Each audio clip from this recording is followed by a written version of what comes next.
Welcome to Blooming Horizon, where we share and we grow. Winds, walls, and truths, it's a journey we all know. Blooming Horizon, let your parent heart glow. Let's grow as we go. Yes. We have been in this series, guys. We're deep into it, and now we are moving to therapy.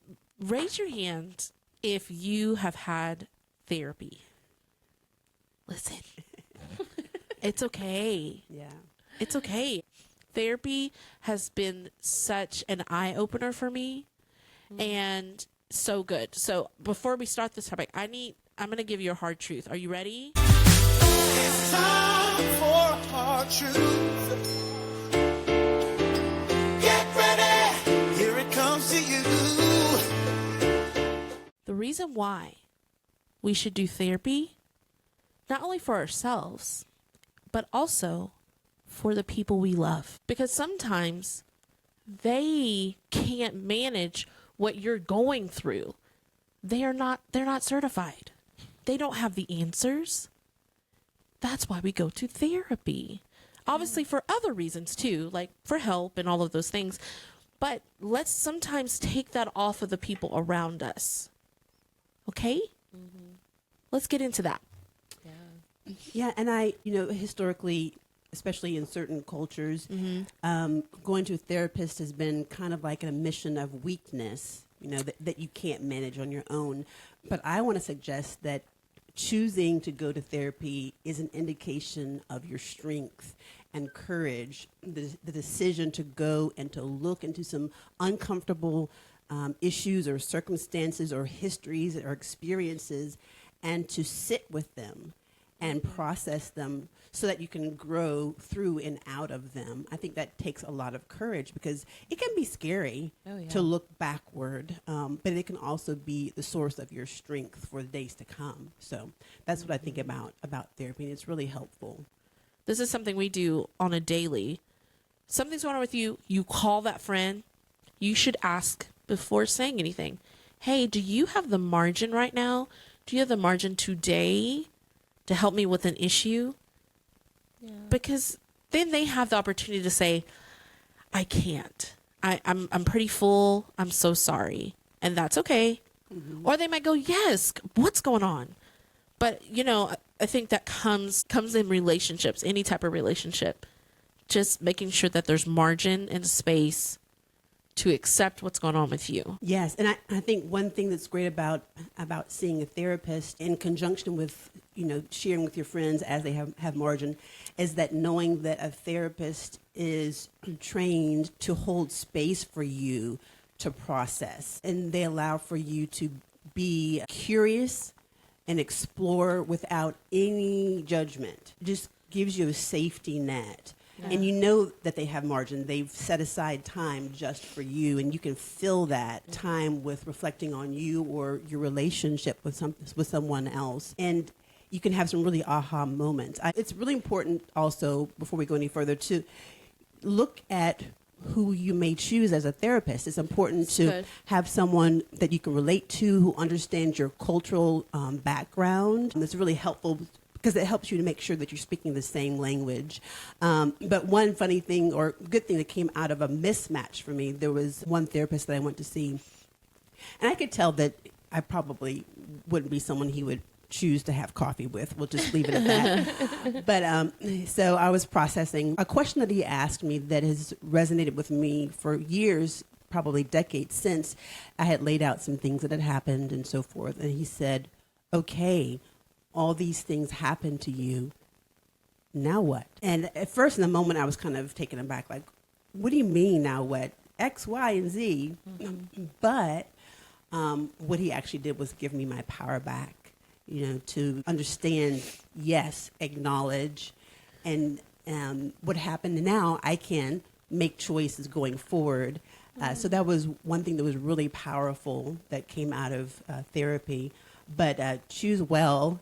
But even, we have to try on different ones to see what works for us and then go from there. But Neadra, you most recently have been working with a fantastic therapist.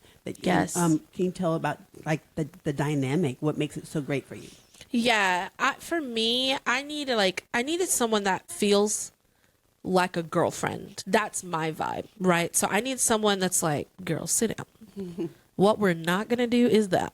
And I'm like, yeah, you're right. We're not going to do that. That's not good. I needed somebody that's going to speak my language and not be super like highfalutin about it. Like, I don't need all of that. And so she has been great. I went into it looking for a Black female. That mattered to me. It might not matter to you or whomever, like it doesn't matter, but I knew that's what I needed, just for cultural balance for me. But kind of a takeaway, kind of like, what now? The takeaway for me for therapy was the cycle of change. And I need to find that, and I'll post it below. But this idea that when you start something new, people think I'm going to start something new and then I'm just going to keep going. It doesn't work that way. Even if you're diligent and you're working on whatever it is you're working on, life happens. You get sick or this happens or whatever. The idea is, in my mind, I'd always thought, well, I have to start over. But that's not how the cycle works. You start back where you were and then you keep going. And then let's say something happens. Maybe it goes back a little bit, but you're not starting back at A. And that was a really big moment for me. And that is what has helped me, not just with me working on changing me on whatever the areas are, but like with my kids, like, oh my goodness, we have been working on this forever. But then I realized, you know what? It is better though. It's not what I would like it to be, but I think about how far we've come, and then it feels like a relapse, right? And then it goes back a little bit, but then the next time it goes longer until all of a sudden it's become a precedence, and this is what we do. Right. What about you? What was the biggest takeaway? I think for me, I did therapy because I felt like it was something I needed to just try and do. I'd, been inspired by you going to therapy, and I thought, well, was reaching burnout, and I kind of had the realization of burnout, and then I didn't know what to do with that burnout. So I went to therapy, and I just remember every week being like, I don't even know what I want to talk about. Like, I don't have anything to talk about. But then after an hour, I would be like, wow, we talked the whole time. I Had a lot to say in there. And I just remember being like cracking up almost every week. I'll be like, well, I'm going to go to this therapy session. I don't really have anything to say, but, and then, having a full hour of things to discuss. And then I think just like you said, they hold space for you. Yeah. And they advocate for you, and maybe in a voice that you don't hear in your daily life, that they're there for you. Like, they're there to see you succeed. They are less concerned with other people's feelings because it's not about them. It's about you. They're your advocate. They're your champion. And I remember I have people-pleasing syndrome, and we were talking about this, and she was like, I want you to go to the store, and I want you to put something in the grocery cart, and then I want you to tell them you don't want that anymore. And I was like, why? Why would I do that? And, we had to, work through this, it's okay to disappoint people kind of situation. But nobody had, just through those conversations, it allowed for pieces of myself that I didn't realize were holding me back to surface and come to the front, because that isn't something that normally would come up in a conversation we were having. You know what I mean? But a therapist is going to say, but why?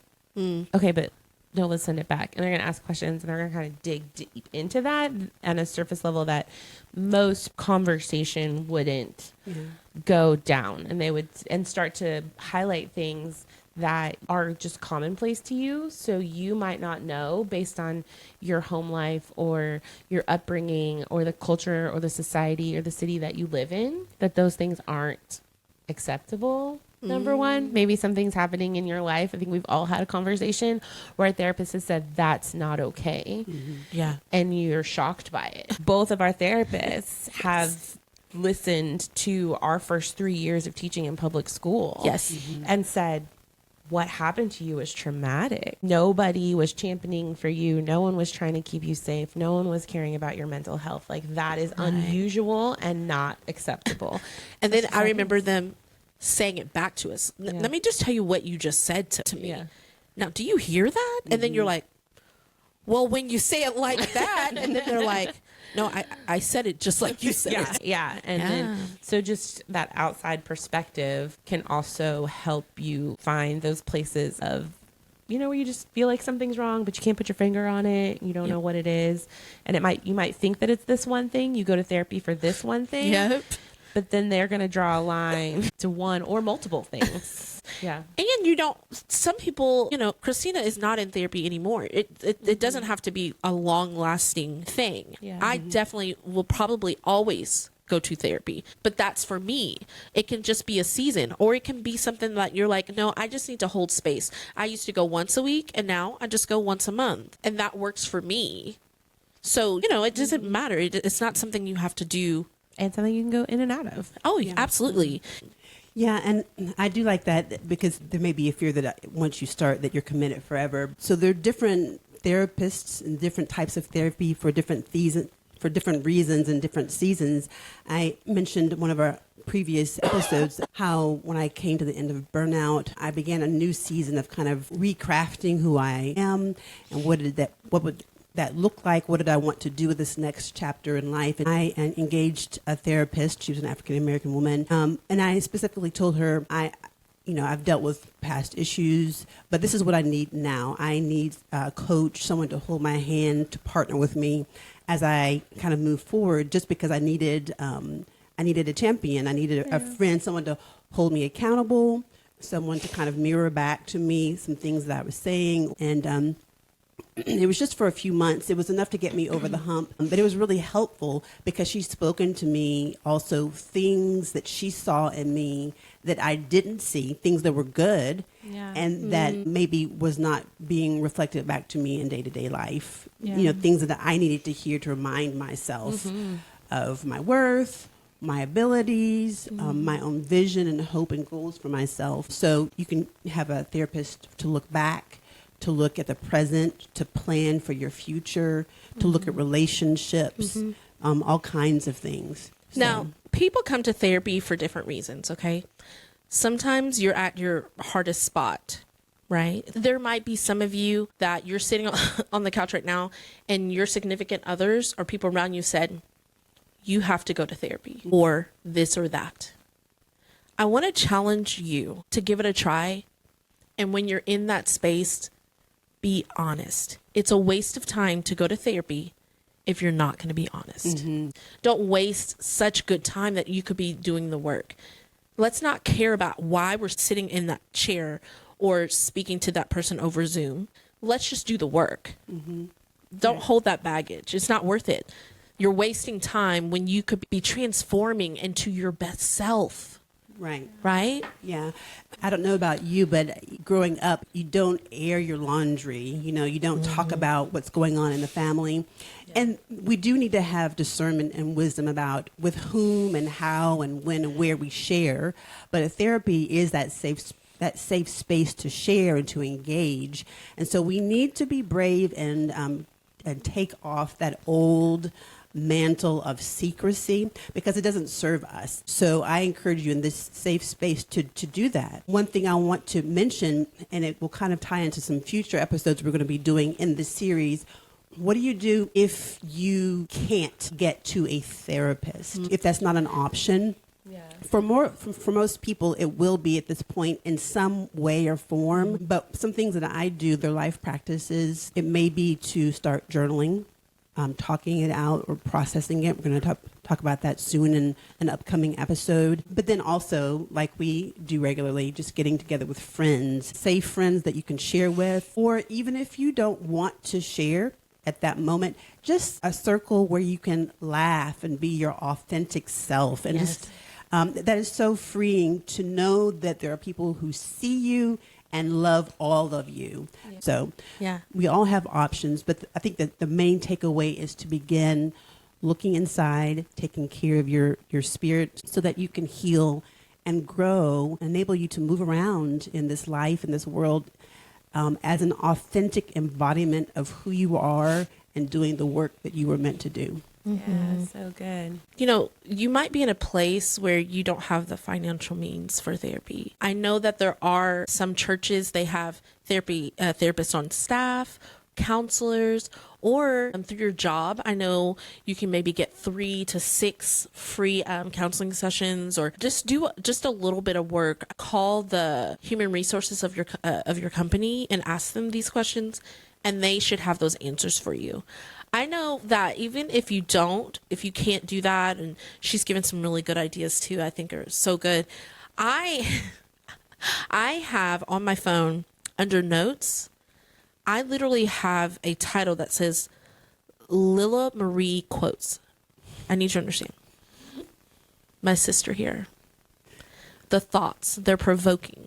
They create me on a path of like rediscovery all the time. So I just write these. I have like so many of them, and I just write them all out. And then I started hearing things like you'll hear just nuggets on the TV, or it can be anywhere. Example, the biggest one that I have been just like wrestling with. I was at gymnastics for one of my kiddos. And so I'm sitting up there, and then I hear the coach, my kid is trying to do a backflip. They're like stalled. They're like, and they won't go. And she's like, go. And they're like, oh, and she's like, stop thinking, go. They went back and forth. And finally, she went over and was like, we do not have conversations with fear. And I was like, I got my phone out, notes. And then I got home, and then I took a dry erase marker and put it on the mirror in my bathroom. I'm brushing my teeth. Do not have conversations with fear. Listen, you can be anywhere. It was pivotal. So I need you to understand, it will find you. The words that you need, you will hear them.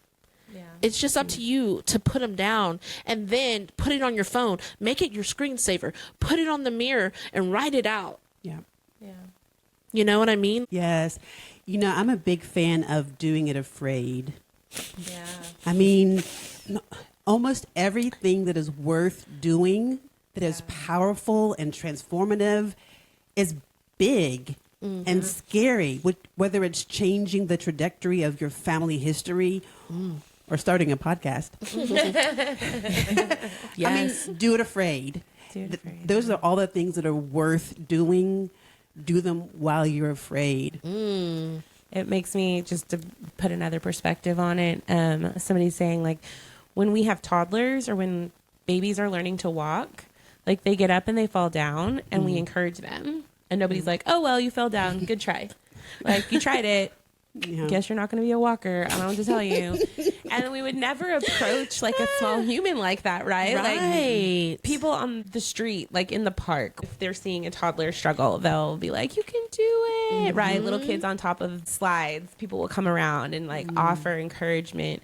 But this idea that like anything that we do in our early humanness, right, takes so much trial and error. And I think about that, like doing it afraid, that like you get up, you fall down. Get up, you fall down. You learn way more from failure than you do from success. Yeah. And I think that is what also moves us forward. And the last thing I would probably throw in is that also check your voice. Like if you're an inner monologue person, as I am, that if you're feeling like that voice inside isn't doing for you what you need, then you need to go find external voices that tell you those things. And if it can't be therapy, then it needs to be getting on to social media or reading books and finds voices that speak a truth, even if you don't believe it currently.